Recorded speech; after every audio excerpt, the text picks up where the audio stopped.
आमे समस्ते जानिछु जे सरकारी चाकरी सीमित प्रत्येकटी पदपदवी प्रतियोगिता बहुत अधिक तेणु सरकारी चाकरी आवेदनकारी को अधिकरू अधिक सुजोग देवाई सर्वाधिक बयस सीमा को 32 रु 22 वर्ष को वृद्धि करा जाइछि। ता सहित ओडिशा सिविल सर्विस परीक्षा जो सर्वाधिक 6टी सुजोग रही ताकू उठै दबा आज मु एही पवित्र अवसर रे मु घोषणा करुछि।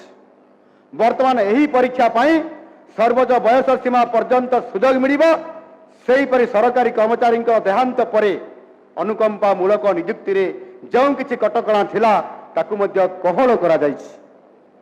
सबु प्रार्थी को सम्मान समान सुजोग एवं दुर्नीति मुक्त परीक्षा परिवेश प्रदान करने मु संपुक्त अधिकारी और अनुष्ठान मान को निर्देश देइछि। परीक्षा सामान्यतम त्रुटि विच्युति हेले तुरंत कठोर कार्यानुष्ठान नवाई निर्देश देइछि।